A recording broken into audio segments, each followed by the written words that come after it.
لم يعلم والصلاة والسلام على قاسم العلوم والحكم وعلى آله وصحبه سادات العرب والعجم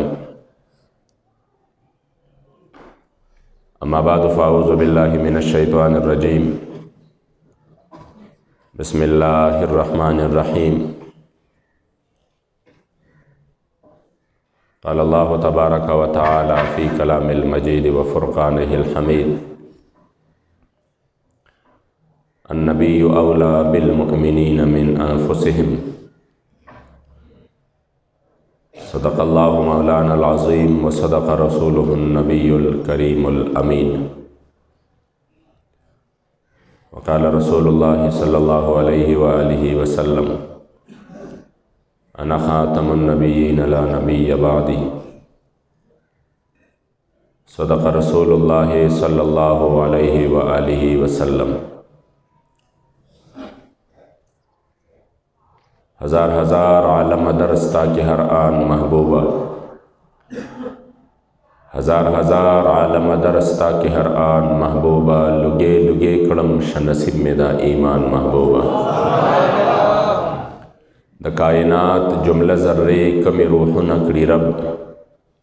پا ہر نفس قسم پر رب تانا قربان محبوبہ ازل نتر ابد ہر دم دا رب دا علم پشمار ازل نتر ابد ہر دم دا رب دا علم پشمار ویدی تکرار پڑیر تعظیم دا حق بیان محبوبہ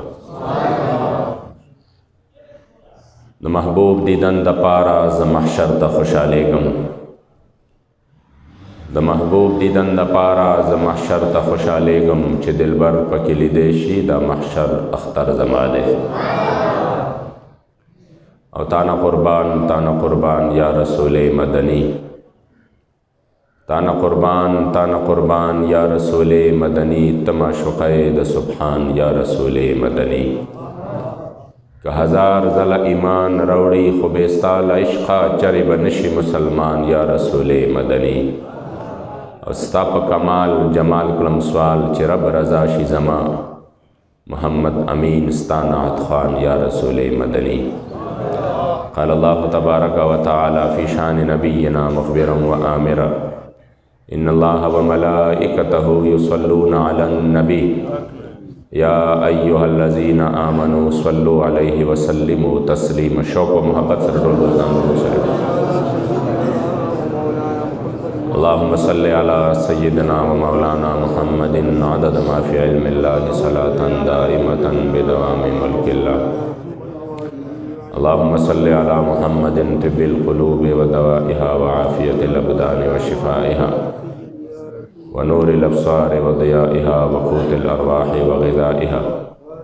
وعلى آلہ و صحبہ وسلم صلاة و سلاما علیک یا سیدی یا رسول اللہ وعلى آلک و اصحابک یا سیدی یا خاتم النبیین دیر و قدردانو مشرانو کشرانو رب لا یزال و رب بے نیاز لاکھ لاکھ شکر ندی چی منگا و تاسوی دا دوانو جہانو دا سردار آقای نامدار دا خپل امت غمخوار خپل کریم آقا صلی اللہ علیہ وآلہ وسلم و امت کی مؤمنان مسلمانان پیدا کریو ستا سوڑان دے میں قرآن عظیم الشان نا مختصرہ لیکن دیر زیادہ مقدس حصہ تلاوت کڑا چی دا دے پا شان نزول کے علامہ علوسی رحمت اللہ تعالی لیرہ نقل کئی چی کل دا غزوہ تبوک دا پارا دا دوڑ جہان سردار مبارک صحابہ تا حکم کو چی دا غیوگا سفر بانی تلل دی بعض صحابہ دا سیو چی آوئی چی منگا اول اخپل مور و پلار سر مشورہ کھو بیا داغی نپس پتاسو تا مونگ دا خپل سفر ارادہ اوائیو اللہ کریم جل جلالہو تا دا خبر دیر نخوخ شوا مقصد داو چی کل زمان محبوب علیہ السلام حکم اوکی نو بس دا حکم دا سے دے چی پا دے دا حکم بیا دا مور و پلار پا مشورہ باندے موقوف کول او داسې ویل چې هغې راله څه مشوره راکوي، دا خبره ټیک نه ده. ځکه چې ستاسو د مور نه، ستاسو د پلار نه، ستاسو د رشته دارو نه او ستاسو د خپل ځان نه زیات حق چې دی دا د مدینې منورې د جانان مبارک په تاسو باندې دی. په کائناتو کې دومره حق د چا په چا باندې نشته لکه کوم حق چې په موږ باندې د مدینې منورې د جانان مبارک دی. زمونږ د جانونو نه زیات، زمونږ د نفسونو نه زیات کریم آقا صلی الله علیه وسلم مبارک په موږ باندې حق دی. ځکه خو عزتمندو چې د حضور علیه السلام مبارک حکم راشي نو که پلار مخالف وي او که زوی مخالف وي، که رور مخالف وي، که استاد مخالف وي، که پیر مخالف وي، که مرید مخالف وي، که شیخ مخالف وي، چې هر څوکم وي خو چې د حضور مبارک حکم راشي نو بیا د مدینې منورې د جانان مبارک حکم مقدم کول چې دی دا لازم دی. خپل وجود باندې یو خبره راشي، یو انسان دی او هغه تکلیف کې دی، هغه سحر ټایم دی او وایي چې دا نفس وایي چې بس پرېږده چې زه خوب وکړم، زه به خوب یم، ما ټوله شپه خوب نه دی کړی. خو چې کله د الله او د هغه د رسول حکم راغی چې د سحر وخت دی د مانځه دپاره، نو بیا د خپل نفس منل نه دي پکار بلکې د الله او د هغه د رسول خبره منل دي. همدارنګې یو انسان یو خبره زړه غواړي خو اقا د کریم آقا مبارک د طرف نه په هغې کې نه کولو حکم وي، نو که ډېرې پیرې ستا زړه غواړي نو ته به د خپل نفس نه منې بلکې حق د حضور علیه السلام مبارک دی، د هغې مبارکو خبره منل ضروري دی. نو چې کله دی د حضور علیه السلام سره د سفر د تلو حکم موقوف که د مور او پلار په مشاورت باندې، نو الله کریم جل جلاله آیت کریمه نازل کړه او وی فرمایل چې خبره زما د حضور علیه السلام شي نو بیا په هغه د خلکو د مور او پلار په مشوره باندې موقوف کولم ټیک نه دي، چې بیا درته حضور څه وایي بس هغه به کوئ. ځکه خو د دغې آیت کریمه په ضمن کې یا ایها الذین آمنوا استجیبوا لله وللرسول اذا دعاکم، د دې په ضمن کې ټول مفسرینو لیکلی دي چې د حضور علیه السلام مبارک به یو صحابي ته حکم وکړ، یو کس ته وایي چې تراشه هغه په مانځه باندې ولاړي او زما کریم آقا مبارک ورته حکم وکړ چې راشه او دی په دقه وخت کې په مانځه باندې ولاړي، نو دله دا نه دي پکار چې دی وایي چې زه خو د الله جل جلاله سره په رابطه کې یم او مانځه باندې ولاړ یم، زه به دا مونځ مکمل کړم، د هغې نه پس به بیا ورځم، بلکې د باندې دا لازم دی چې دی به په دقه وخت کې ودام نه چې حضور علیه السلام مبارک یې څه لغواړي. حضور مبارک چې کوم دی یو خپل ذاتي کار لغواړي، یو خپل ذاتی کار لغواړي، نو په دقه وخت کې په دغه انسان باندې دا لازمه وه چې د به د حضور علیه السلام مبارک په حکم باندې د مونځ پرېښوده په منځ کې او بیا به راته د حضور دربار کې به حاضري لګوله او که حضور علیه السلام مبارک دی د یو خپل ذاتی کار دپاره لیږلی و، دی لاړه په هغه ذاتي کار پسې د رخ د قبلې نه م واوړېده، د پکې خبرې م وکړې او د چې کوم دی مسلسل یعنی هغه څیزونه چې هغه مونځ ماتوي هغه یې وکړل، خو چونکې دا حضور علیه السلام مبارک غوښتی و نو واپس چې دی راشي دی به مونځ د سره کوي نه، په کوم ځای کې چې د مونځ پرېښي وي د هغه ځای نه به بیا مونځ شروع کړي. او دا خو عزتمندو مونږ ته د صحابه کرامو په ژوند کې داسې مظاهر هم شته چې صحابو د حضور علیه السلام د دیدن دپاره هم د کعبې رخ پرېښودی دی. امام بخاری دا روایت را نقل کړی دی په مرض الوصال کې په کوم بیماری کې چې حضور دنیا نه تشریف وړلی دی، 3 ورځې صحابو د حضور دیدار نه و کړی او د حضور علیه السلام په دیدن مبارک پسې بالکل داسې وو چې د صحابو حالت خراب و، ځکه د صحابه چې و دا د حضور عاشقانو چې د حضور دیدن به وکړو هر غم به په خوشحالۍ باندې بدل شو او هغه جنت هم نو پکار په کوم جنت کې و چې زما د جانان مبارک دیدار نه کېده. ځکه خو حضرت صوبان حضور له راځي رنګ مبارک یې زیړ شوی دی، داسې لګي لکه چې بیماری او تکلیف رانیولی دی. کله کریم آقا مبارک ته مخامخ کېږي جانان مبارک ورته فرمایي صوبانه ولې داسې رنګ دی خراب دی، څه چل شوی دی؟ و یا رسول الله یوې سودا راغستی ما او هغه دا ده چې دنیا کې را باندې غمونه انبار شي، تکلیفونه انبار شي، نو ستاسو روضې مبارکې له راشو، ستاسو دیدن له راشو،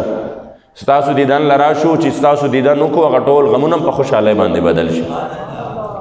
نو اوس دې سودا راغستې ما چې مرګ خوشته دی حق د انکار ته نه نشته تاسو به هم د دنیا نه تشریف وړئ موږ به مړو او دا چې تاسو له خو به الله په جنتونو کې اعلی مقام او مرتبې درکوي او موږ ستاسو غلامان به هم ستاسو په خاطر الله جنت ته بوځي خو تاسو سره خو برابري کېدی نه شي ځکه چې تاسو د الله رسول یې ستاسو چې کوم مقام او مرتبه ده هغه ډېره اعلی او ارفع ده هغه د ذهن او تصور نه ورا الورا ده نو یا رسول الله غم او تکلیف دا دی چې زه به هغه جنت څه کم چې په کوم جنت کې راته بیا ستاسو دیدار نه ملاویږي او د دې نه پس دا صحابي چې کوم دی په چغو چغو وجړل چې کله یې وجړل او دی پاسېده لږ وخت په زما کریم آقا مبارک سر روچت کو وی آواز کې زما دغې غلام ته او ورله زیرې ورکړې چې اوس جبریل امین راغلی وحی راوړې ده او دا آیت کریمه نازل شو چې من یطع الله والرسول فاولئک مع الذین انعم الله علیهم من النبیین والصدیقین والشهداء والصالحین وحسن اولئک رفیقا ورشه آواز کې ورته وی چې دنیا کې چې د چا سره مینه ده نه به په حشر کې د ځان نه جدا کوي نه به په جنت کې د ځان نه جدا کوي چې دنیا کې د ور سره مینه ده د دغه خپل محبوب سره نو د محشر په ورځ باندې مو د جنت باندې په هر مرحله کې به د ځان سره یو ځای ساتي حضرت انس رضی الله تعالی عنہ فرمایي وی چې موږ ډېر د خوشحاله خبرونه اورېدلي وو او په ذات د خدای قسم چې د ایمان دروړو نفس په صحابو باندې د دغه ارشاد د حضور علیه السلام مبارک سره چې دی مبارک فرمایل ورکول زیره ورته وایي چې انک ما من احببت چې په دې باندې موږ ته څومره خوشحالي ملو شوې ده د ایمان دروړو نفس صحابو ته د ټولو نه لویه خوشحالي هغه د حضور د دیدن خوشحالي وه چې دا جانان مبارک به موږ ځان نه په جنت کې هم نه جدا کوي زمونږ به جنت کې ملاقات د خپل محبوب علیه السلام مبارک سره کیږي ظاهره خبره ده په دې خبرو باندې هغه څوک پوهیږي چې څوک د خپل محبوب او مطلوب او د خپل مقصود په مینه او محبت کې څوک دردېدلی دي څوک چې کم دی د هغې مبارکو په غم کې جړاګانې کړي دي تنم فرسود جا پارا ز هجرا یا رسول الله دلم پژمر د آوارا ز عصیاں یا رسول الله ز مهجوری برآمد جان عالم ترحم یا نبی اللہ ترحم امام حضرت عبدالرحمن جامی فرمائی یا رسول اللہ استاد ہجران اور استاد جدائے کے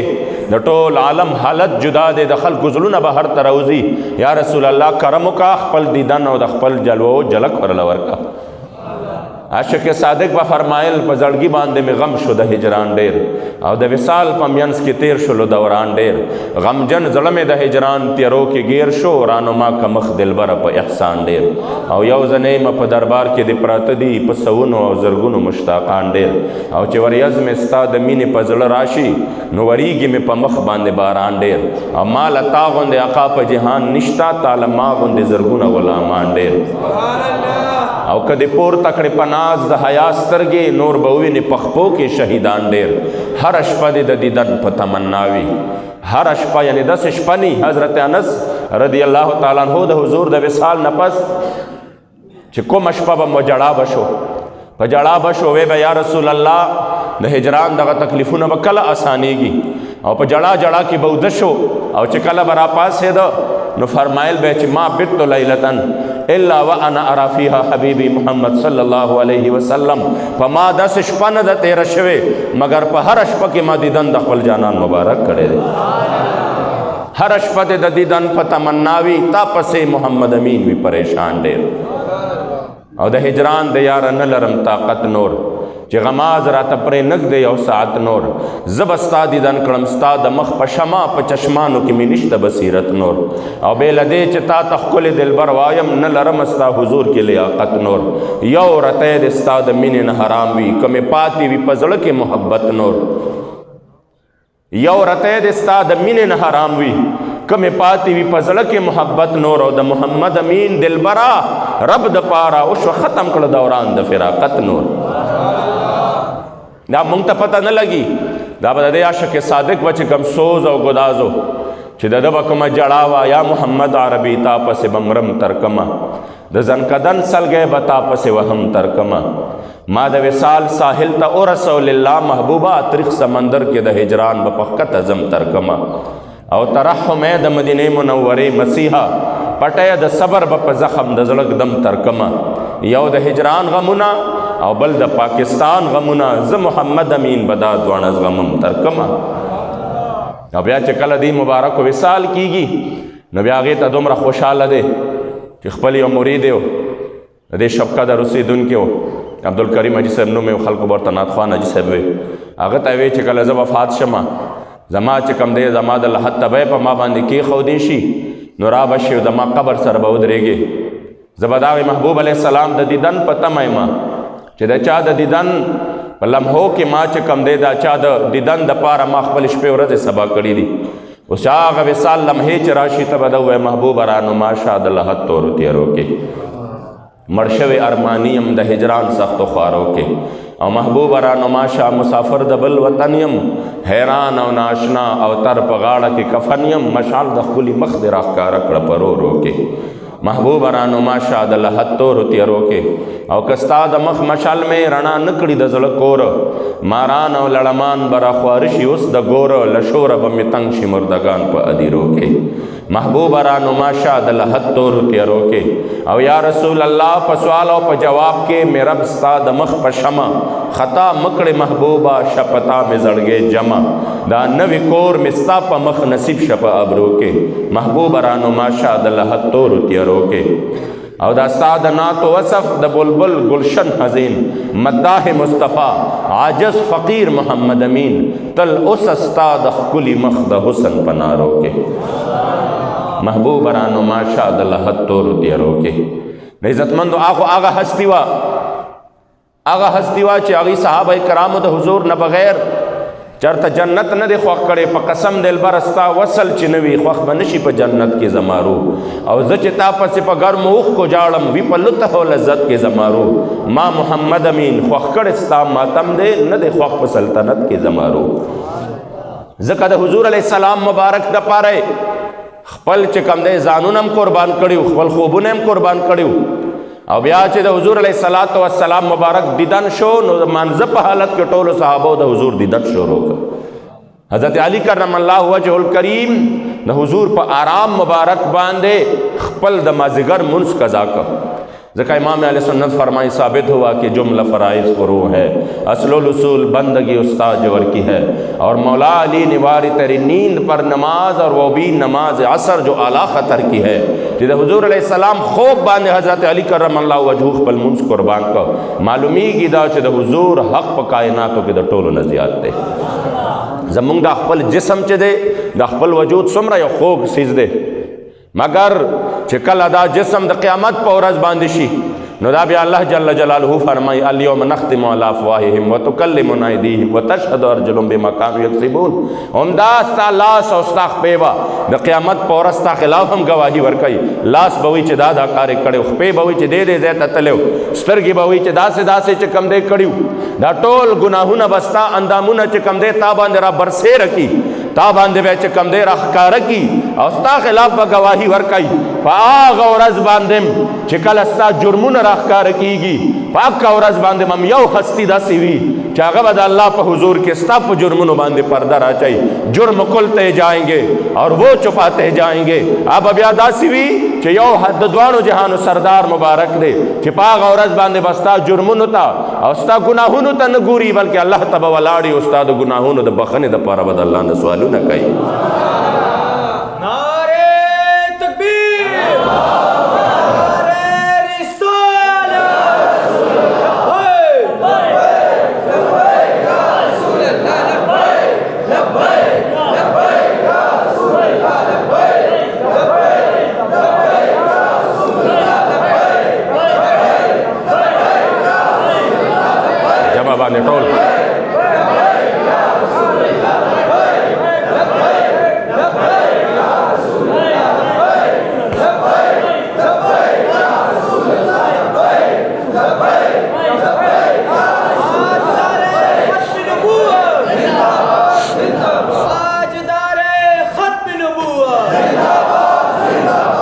ځکه عزتمندو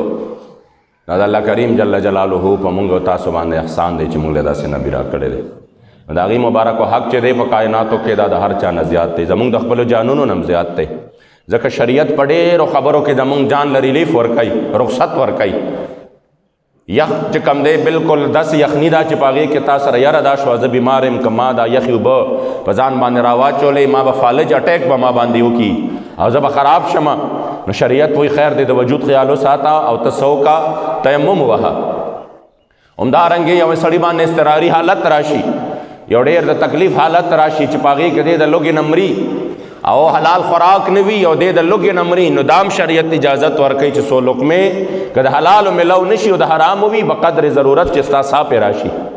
ستا وجود کې پیسا راشي، ځکه چې دا ستا وجود چې دی دا ډېر قیمتي دی، دا بچ کول غواړي. همدارنګې عزتمندو په سفر کې یو مونږه سفر کې مشقت دی، تکلیف دی، الله جل جلاله مونږ له زمونږ د وجود د دغه د وجې نه رخصت را کړی دی. په مونځ کې هم چې کم دی څه دی کسر دی. همدارنګې د مانځه نه علاوه په روژه کې هم تا ته الله جل جلاله رخصت در کړی دی. مگر یاد ساته عزتمندو چې کله خبره زما د کریم آقا مبارک وي، په حضور علیہ السلام مبارک باندې د قربانېدو وي، نو بیا دلته د عظیمت لار چې دا هغه دا ده، دلته رخصت بهتر نه دی، دلته کې د عظیمت لار دا ده چې خبره زما د جانان مبارک وي او ستا وجود ته خطره وي، ستا بال بچ ته خطره وي، ستا اولاد ته خطره وي، ستا کور ته خطره وي، ستا ټولې زندګۍ ته خطره وي، نو بیا عزتمندو د عشق لار دا ده چې اولاد دم قربان شي، بچی دی قربان شي، همدارنګې مال دم ټول قربان شي، جان دم قربان شي، خپل ځان دم لوګي او لوخړه کې خود حضور په عزت او ناموس باندې څه قسمه حرف رانشي. دا عزتمندو صدی د حضور علیہ السلام زمونږ په د خپلو ځانونو نه زیات حق په مونږ باندې دی. نن چې ما او تاسو چکو په ټولو کائناتو کې غیر چاپېره وګورو، افسوس دا دی چې د حضور علیہ السلام د هغه عشق او مینه او محبت زما د جانان د هغې حق چې په دې امت باندې دی، زما جانان چې څومره زیات مالک دی، زمونږ د جانونو څومره زیات قریب دی، دا ټولې معنی مفسرینو کړي دي چې اولاد چې کم دی دا په معنی د اقرب یعنی زیات قریب باندې مرازي، چې حضور علیہ السلام مونږ ته زمونږ د جانونو نم زیات قریب دی، زمونږ شهرت چې دی، زمونږ روح چې دی، دا زمونږ جسم ته د ټولو نه زیات قریب دی، چې دا وځي جسم بالکل بے جان نشي، زما جانان مبارک د دې نم زیات قریب دی مونږ او تاسو ته، چې زما د کریم آقا مبارک مینه نوي، محبت نوي، غلامی نوي، نو گویا کې د دې جسم نه جان وتلی دی، داسې ګرځي، دا چې کم دی ژوندی دی خو په شان د مړو باندې دی.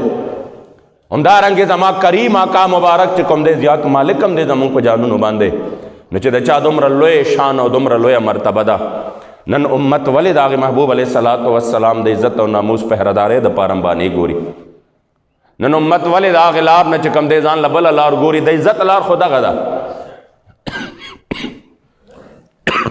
دا د عزتمندو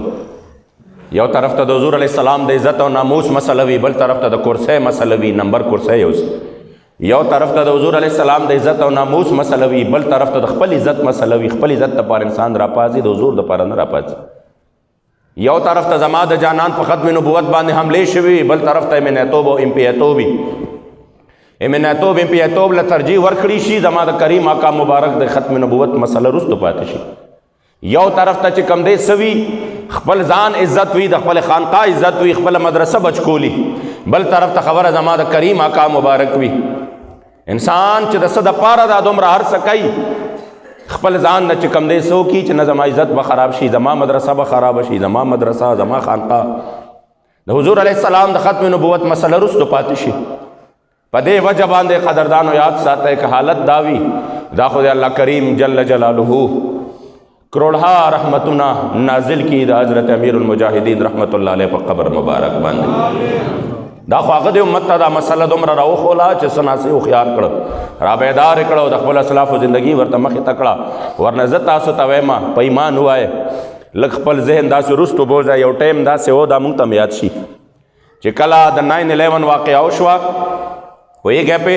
نو د هغې نه پس او د هغې نه وړاندې چې کوم دی د امریکې دغه بش چې و هغه ټول د مسلمانانو خلاف د صلیبي جنګ آغاز کړی و.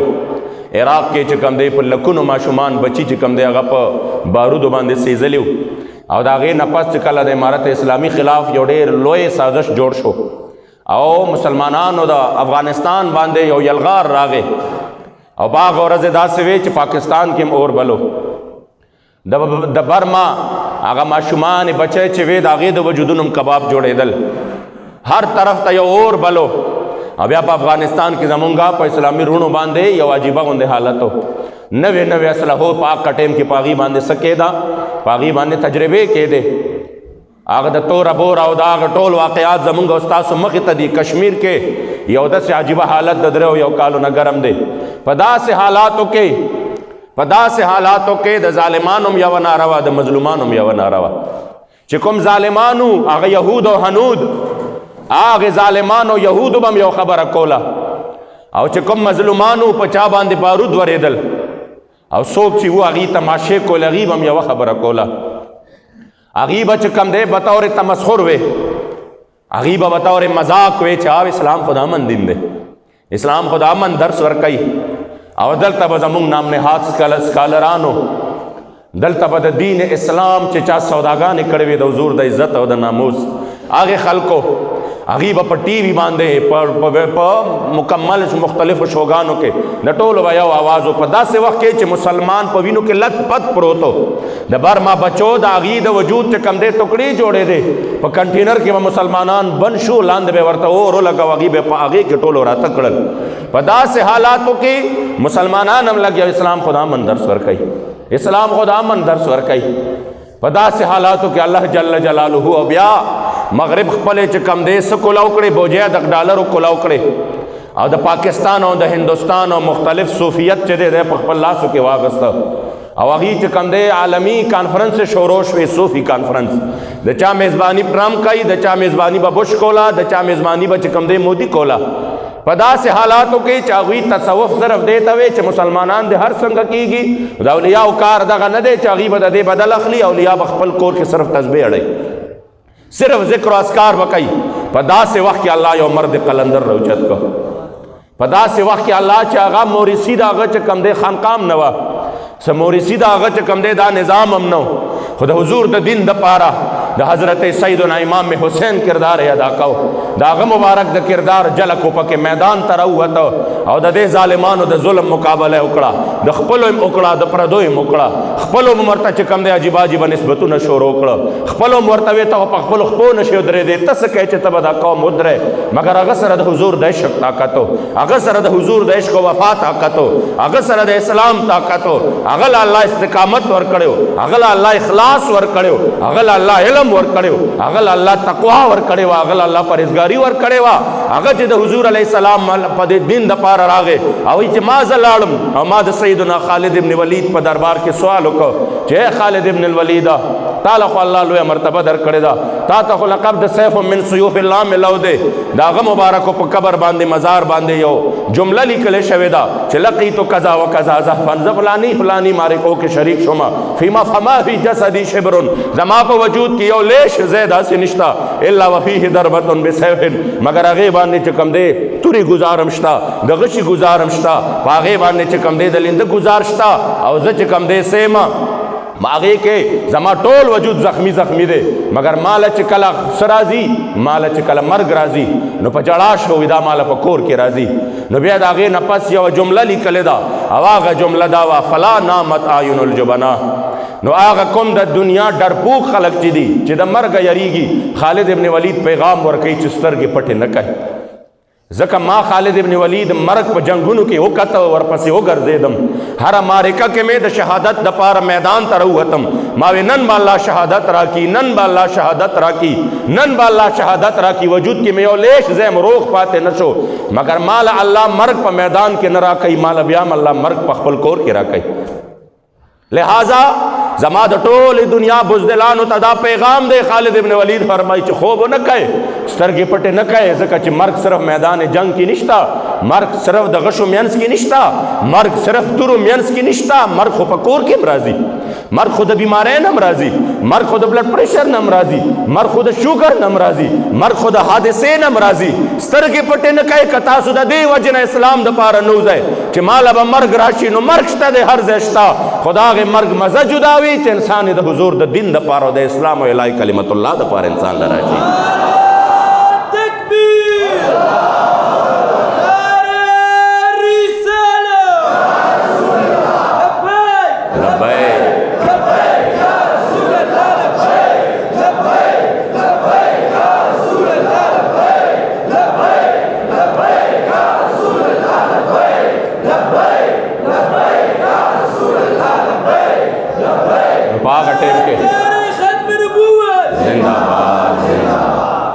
هغه ټایم کې حضور امیر المجاهدین فرمایي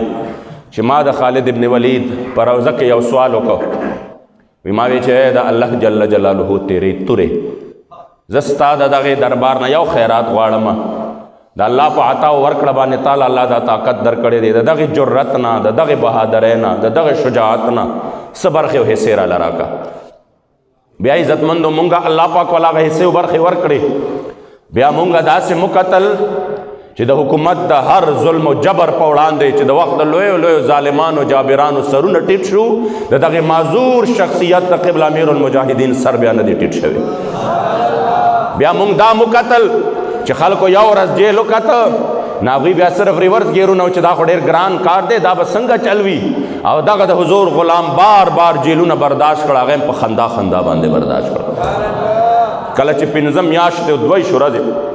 پس 15 میاشتې او 2 ورځې د سخت یخنۍ په حالت کې د حضور د غلام تیرې کړې، او زمونږ ورسره لومړنۍ ملاقات شو، او کله دی مبارک را دننه شو زه ولاړم، او الحمدلله مال الله جل جلاله دا عزت او شرف راکړ چې ما د دې مبارکو خپې مبارکې ښکل کړې. ما ویل لاسونه د ډېر خلک ښکلوي، زه د حضور د دین د هغې زمري خپې ولې نه ښکلوم چې کوم د حضور علیه السلام د دین دپاره د زمانې د هر ظالم او جابر سره ډغرې وي، د هر ظالم جابر په وړاندې ودرېږي. اس قسمه د دنیا دا نشته چې یو هغه د اسلام د روح مطابق لګیاو، دا نشته چې دا یو غل چې دی دا یو د ختم نبوت ډاکو چې واما نو د دې بل د ختم نبوت ډاکو ملګرتیا به وکړم نو بیا به پې دو واما. حضور هغې مبارک به فرمایل دا د اسلام مزاج نه دی چې ته به د حضور د یو دشمن له لاس ورکې او بل دشمن به پې ووهې، دا د اسلام مزاج نه دی. رکانه چې حضور ته مخامخ ولاړ ورته ویې زه به هم لاړ شم هود ته، خو ماله به نیم څه راکئ، مال به نیم مال غنیمت راکئ، نو زه په یوازې د 1000 کسانو مقابله کولی شم. زما جانان مبارک ورته وفرمایل چې تر څو د ایمان دولت نه حاصل کړې، تر څو د اسلام کې نه داخل شوی، زه د اسلام په دشمن باندې د اسلام د دشمن خلاف مدد نه علم. دا د اسلام مزاج دی، دا د حضور علیہ السلام د دین مزاج دی. مونږ الحمدلله تحریک چې چلېدلې دی دا د اسلام د مزاج مطابق چلېدلې دی. هغې دا نه دي کړې. تاسو وینه ډېرې پارټۍ داسې دي چې هغې اکثر داسې کي چې یو دپاره بل له لاس ورکړي، نو هغه د هغه نه هم زیات د اسلام دشمني، نو بیا د هغې هغه د ټولو نه لوی د هغې وبال چې دی هغه بیا مونږ وینو، د هغې هغه ټولو نه لوی نقصان هم بیا مونږ په خپلو سترګو باندې وینو. څنګه کیدی شي د هغې خو مسله ختم نبوت نه دی، ناموس رسالت نه دی. که د هغې مسله ختم نبوت او ناموس رسالت وی نو په دې خبره باندې خو به کم از کم لږ کوشایي شوې وه. په دې وجه باندې دا واحد دغه عظیم شخصیتو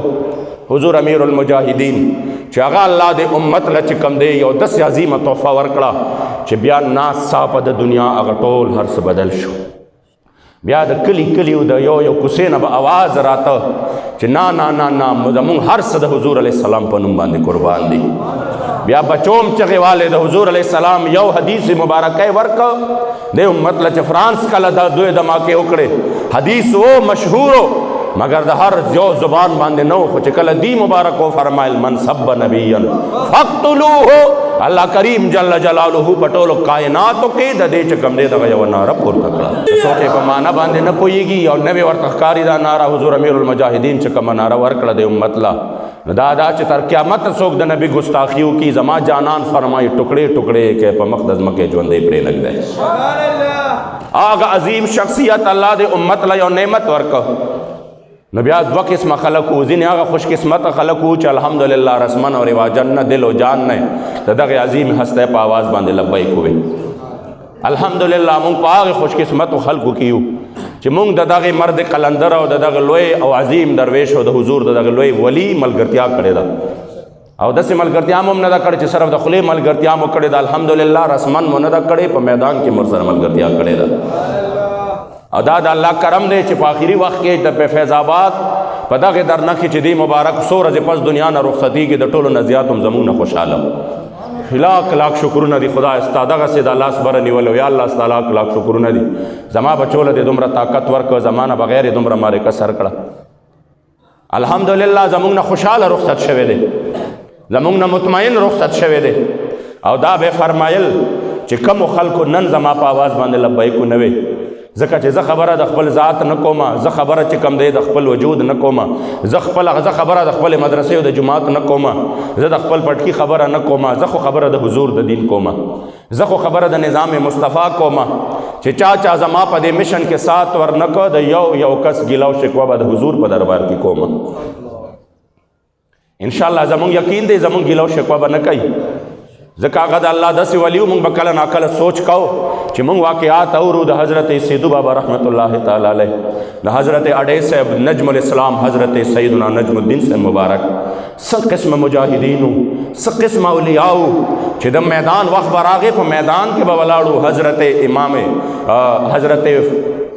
مجاهد اعظم فضل واحد بابا جی د تورنګزو بابا جی صاحب مبارک چې دا خبرې به د تسبو راغلې، عابدان او زاهدان به بل څوک نو چې میدان کې به راغلې نو بیا به کله د ناقي په غره باندې، کله شب قدر په میدان باندې، کله چې کم دی د هغې مومندو په هغې سنګلاخ پهاړونو کې هغه به د حضور د دین دپاره توره په لاس ټوپک په لاس د حضور د دین دپاره ولاړو. چې د زهد او تقوا خبره به راغله نو خلکو به وی مونږ په خوب باندې نه دی لیدلی. زما نیکه مبارک به یادو حاجی محمد امین رحمت الله تعالی علیه چې کله به ورته چاوي چې خیر لږ ارام وکړئ، ورته به وی کو ارام بل ځای دی، ارام بل ځای دی، دلته مونږ چې کم دی ارام دپاره نه یو راغلی. همدغه خبره به حضور امیر المجاهدین هم کوله چې کله به ډېر تکلیف کې ټوله ورځ ګرځه او کلي کلي کوڅې کوڅې کې جولی غوړوه، راشه د حضور د دین طرف ته چې لا واړه ټوله شپه به د میلمنو سلسله وه، تر سحره پورې به بیا هغې سره ناستو. چا به ورته وی قربان تاسو ارام وکئ، نو هغه به ورته خپل پنجابي زبان کې وی چې ارام ځای دا نه دی، ارام به هلته کوو او ښه اوږد ارام به کوو. نو هغه له خو الله جل جلاله ارام ورکو. حقیقت دا د ډېره بې آرامه زندګي وه، ډېره دردېدلې زندګي وه، ډېره تکلیف ده زندګي وه. اوس به دې ظالمانو ته دا موقع نه میلاویږي چې کله به په سپینه ږیره باندې د ږیره مبارکه راکاږي. اوس به دې ظالمانو ته دا موقع نه میلاویږي چې په کومو خپو مبارکو باندې معذور دی او کله دی راغلل ورته وی راپاس، هغه مبارک ورته وی زه خو پاسېدی نه شم، ویسې وی ومکه خپو مبارکو باندې ولا بیا چې کوم دی په ډانګونو باندې ګزارونه وکړل او بیا همدقسې په پوړو باندې راخ که اوس خو به دا موقع چاته میلو نه شي، نه به دا موقع اوس چاته میلو شي چې په دې معذور وجود باندې چې هغه ته به یو شپه ورځې چې کم دی د ضرورت به ورته د خادمینو ورته خدمت والا هم نه دي پرېښي په جیل کې، څو ورځې همدقسې تېرې کړي دي. او نه به دا موقع چاته میلو شي چې د نومبر او د دسمبر په یخنۍ کې ورله لوانده کمبلې ورکړي دي او په هغې کې چې کم دی دغې د حضور غلام شپې تېرې کړي دي. اوس خو به دا موقع میلو نه شي، هغه له خو الله جل جلاله ارام ورکو، ښه اوږد ارام یې ورله ورکو، هغه خو الله جل جلاله د سکون ځای ته ورسو. خو یاد ساته عزتمندو زما او ستا مخې ته یو داسې یو عجیبه تصویر پاتې شو چې اوس به څوک داسې وي چې هغه په کوم مشن مونږ ته پرېښودی دی چې په دغې مشن باندې لبیک ووایو د حضور د دین دپاره میدان کې ودرېږي. اسلافو زمونږ ډېرې سختۍ تېرې کړې، ډېر تکلیفونه یې تېر کړه. نیا مبارک فرمایل ما 11 کاله ستا د نیکه په لاس باندې د اتکړو داغونه لیدلي دي، 11 کاله پس. خطیب الاسلام علامہ فاروق الحسن فرمای وی زه چې کم دی په جیل کې هو، زه چې کم دی امیر المجاهدین نه 40 ورځې تېرې شوې وې، وی ما والا چې کم دی زور کا وی چې ما وکتل نو په دې سټ باندې شنه شنه داغونه پراته وو.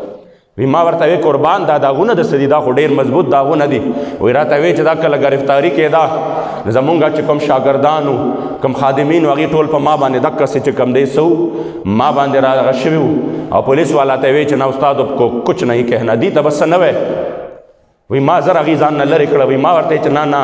دا خو ماشومان بچي دي، هغې چې کله په هغې باندې را کېښوده وی ما ورته لرې کړل هغې. وی ما چې دا خو ماشومان بچي دي، دوی ته خو د لبیک یا رسول الله ناره ما ښودلې ده، دوی خو په دغه مشن باندې ما راوستی دي. دوی ته چې کوم دی څه مه وایه، د دوی که تاسو دې ته جرم وایې دا مجرم زه یم. د دوی خو چې کوم دی د مستو دورو،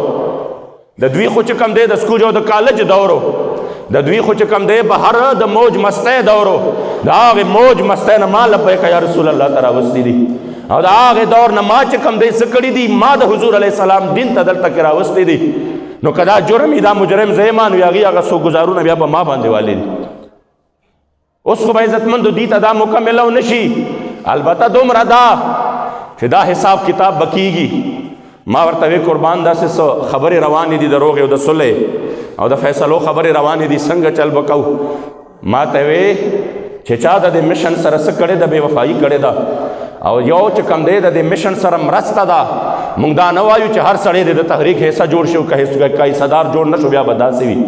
یو د حضور د دې تحریک مخالفت کولو،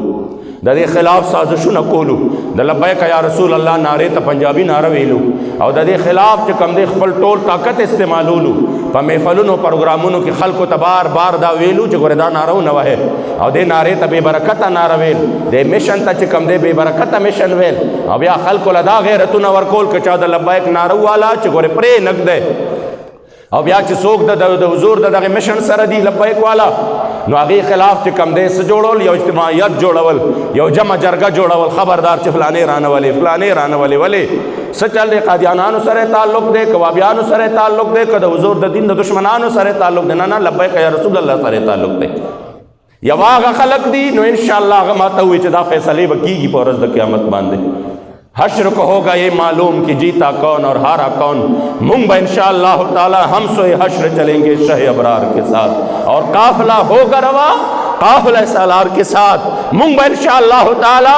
انشاءاللہ دا حضور دا دغی غلام سرا چی دا چا سر مد دنیا کے ملگرتیا اکڑا انشاءاللہ زمان فخر با پدے باندے غوارو دا چی یا اللہ منگ با پد قیامت پورز باندے دا حضور امیر المجاہدین سر پا صف کے پاس ہے.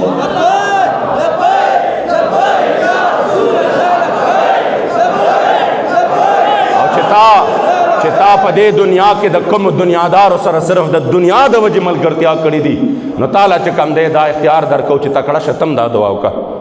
مونگ با انشاءاللہ دا دغی خلقو سر دا پاسے دو دا پارا تمنا کو او اللہ با مور سر پاسے انشاءاللہ انشاءاللہ مونگ با اللہ پاسے دا دغی خلقو سر او تچے چا سر دے چکم دے صرف اور صرف دا خپل ذاتی بغضینات دا وجنا دا چا سر دے ملگرتیا اکڑا تا تا دا غی مبارک ہوئی مونگ تا دے دا حضور دا غلام و عشق مبارک ہوئی. زکا عزت مندو بس اخیری پیغام در کوم حضور امیر المجاہدین جدائی خدا سے دا چاگا خو قسم پزاد دا خدا خو ناقابل برداشت دا پاغی مبارکو نخو سوگوار صرف دا غی بچی ندی پاتے اخو ٹول امت مسلمہ پا دا غی تکلیف کے دے ټول چې موږ ډېرو ډېرو خلکو نه اورېدلي دي اوس هم ترنه اورو داسې یو عجیبه یو داسې سر خوړلی غم دی چې لا تر اوسه پورې زړېږي نه مشکله ده چې زوړ شي نه د هغه مبارکو نعم البدل موږ ته میلو شي نه د هغه مبارکو په شان موږ ته څوک میلو شي مګر دومره دا چې کوم مشن یې راکړی دی هغې مبارک خو دنیا نه لاړل هغې وجې خو موږ یتیمانان شو مګر زموږ مشن یتیم نه دی انشاءالله دغې مشن سره به انشاءالله د ژوند د آخري ساه پورې ملګرتیا کوو که خیر الله کریم جل جلاله دې ستاسو د ټولو د خپل محبوب علیه الصلاة والسلام مبارک سره په صحیح معنو کې مینه او محبت نصیب کړي.